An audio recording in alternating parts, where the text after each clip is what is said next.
బాలకృష్ణ గారికి, శ్రీ నందిని సిద్ధారెడ్డి గారికి, ప్రత్యేక అతిథులుగా వచ్చేసిన బక్కి వెంకటయ్య గారికి,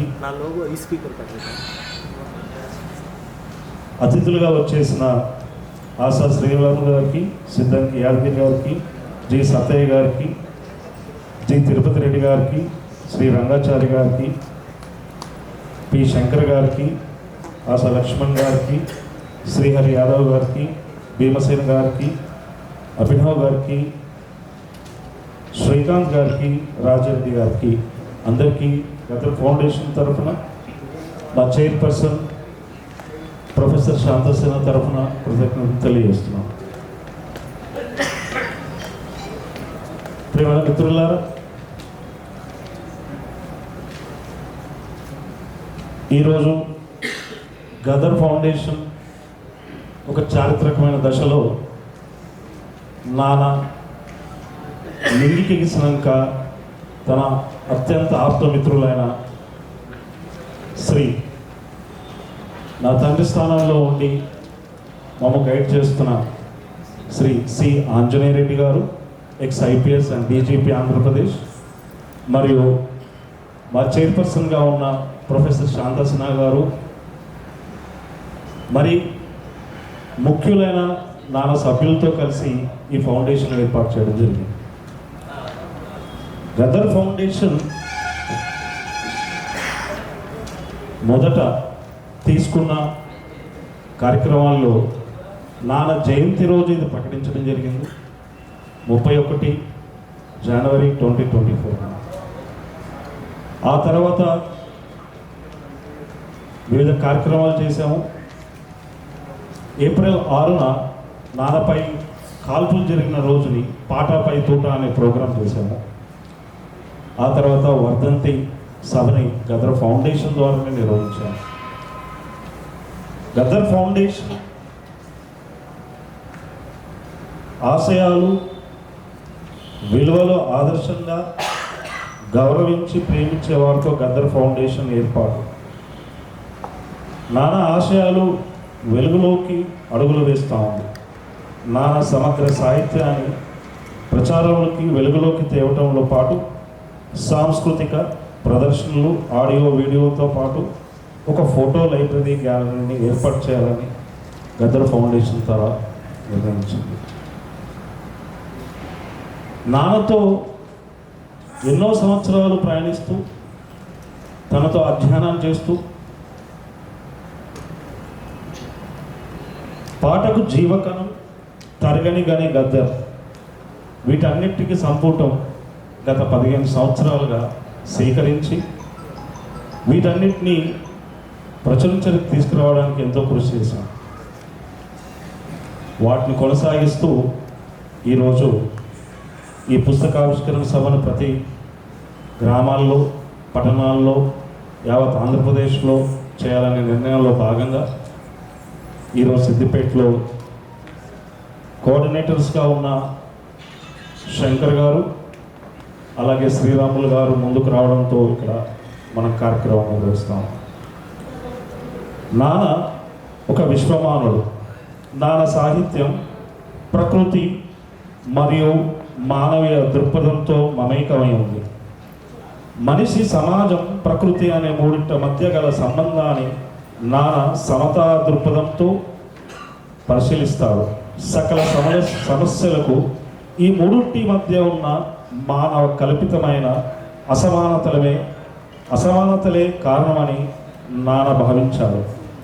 సమానత్వానికి మరో పేరు జనస్వామ్యం, డెమోక్రసీ.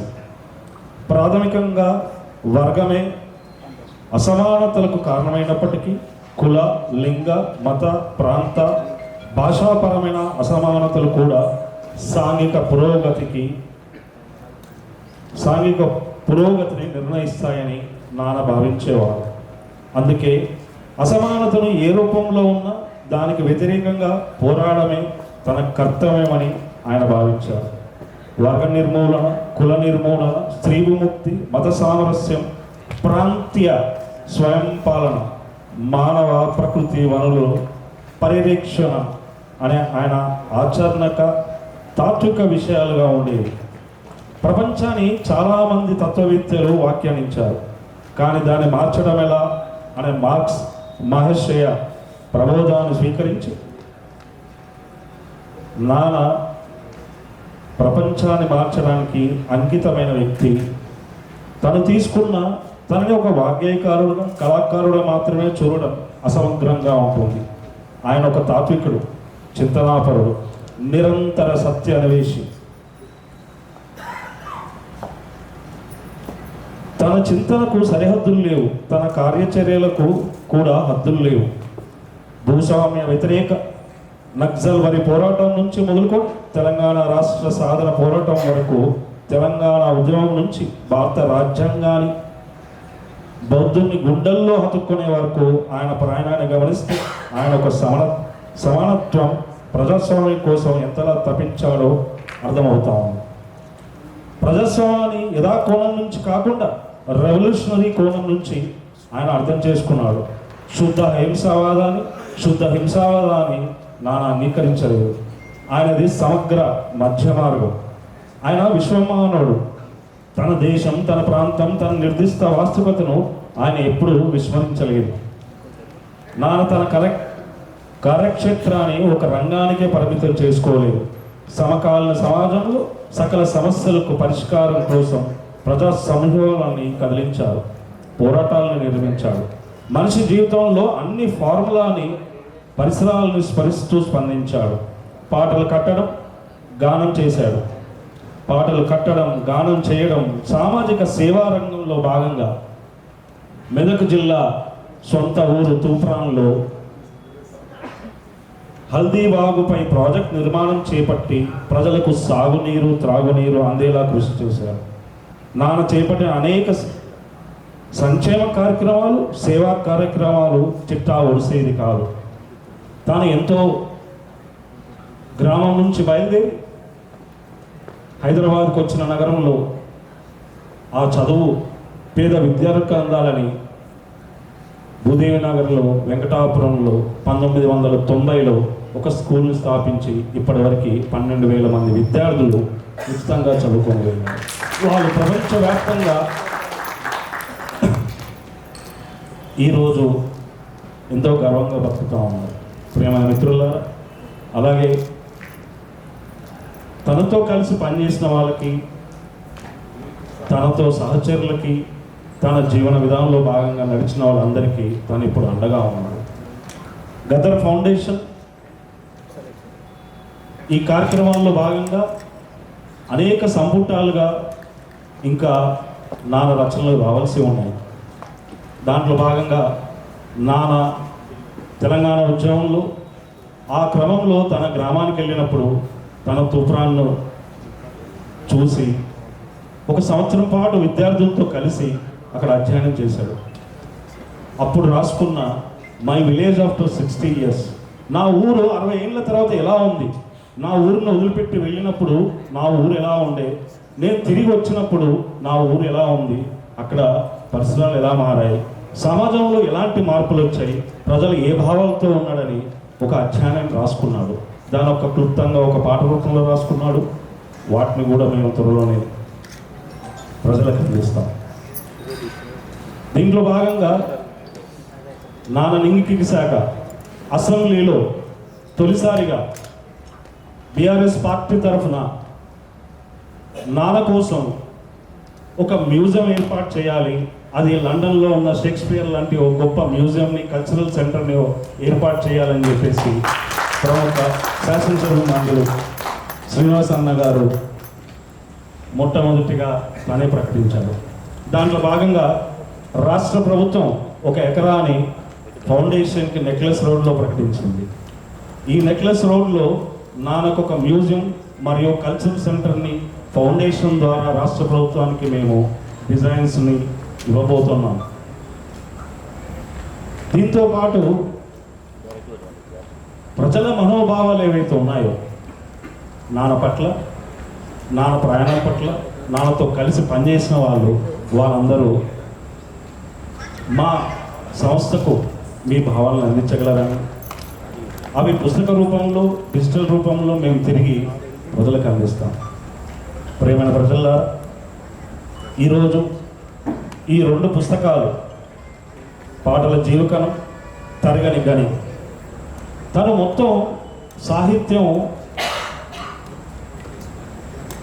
75 ఏళ్ళు తను చేసిన పోరాటం, తన ప్రజా జీవనం, ప్రజాక్షేత్రంలో తీసుకొచ్చిన తను రాసి ఈ తరగని గనిలో ఇచ్చాడు. నాన్న ఎగిసాక లష్కర్ మరియు అండర్ గ్రౌండ్. లష్కర్ అంటే నాన్న తూప్రాన్ నుంచి తన 10th కంప్లీట్ అయిన తర్వాత హైదరాబాద్కి వచ్చాడు ఇంటర్మీడియట్ చదువుకోవడానికి. అది మొదటిసారి హైదరాబాద్కి రావడం. అప్పుడు చూసిన తన హైదరాబాద్ నగరాన్ని పాట రూపంలో రాసి దీంట్లో ప్రచురించడం జరిగింది. అండర్ గ్రౌండ్ ఈ పుస్తకం తీవ్రమైన నిర్బంధంలో ఉన్నప్పుడు తను తమిళనాడు, కేరళ, కలకత్తా, గుజరాత్, హర్యానా, న్యూఢిల్లీలో ఉన్నప్పుడు తను రాసిన భావాల్ని అండర్ గ్రౌండ్ అనే పుస్తకం ద్వారా మేము తిరిగి మళ్ళీ ప్రజల్లోకి తీసుకొచ్చాం. ఈ సాహిత్యాన్ని ప్రజలకు అందించాలనే ఉద్దేశంతో ఈ కార్యక్రమం నిర్వహిస్తాను. ఈ సభకు వచ్చేసిన మా ఆహ్వానం నుంచి గదర్ ఫౌండేషన్కి ఇంతమంది వచ్చి ప్రముఖులు, ప్రజలు, మీ అందరికీ కృతజ్ఞతలు, ధన్యవాదాలు తెలియజేస్తున్నాను. ఈ పుస్తకాలను ఆదరించాలని, ఈ సాహిత్యాన్ని మరో తరానికి అందించే కార్యక్రమంలో భాగంగా మీరు చూడాలని చెప్పి ఈ పుస్తకాలు అందరూ వచ్చిన వాళ్ళందరూ కూడా తీసుకోవాల్సిందిగా మనవి చేస్తా ఉన్నాను. సంస్థకి మీరు తీసుకునే ఈ సాహిత్యం, ఈ పుస్తకాలు మాకింత మరింత తోడ్పాటునిస్తాయి, మాకు ప్రోత్సాహాన్ని ఇస్తాయని చెప్పి మనవి చేసుకుంటున్నాను. నాకు ఈ అవకాశం ఇచ్చిన సభా అధ్యక్షులకి, సభకు వచ్చేసిన మీ అందరికీ కృతజ్ఞతలు. Thank you.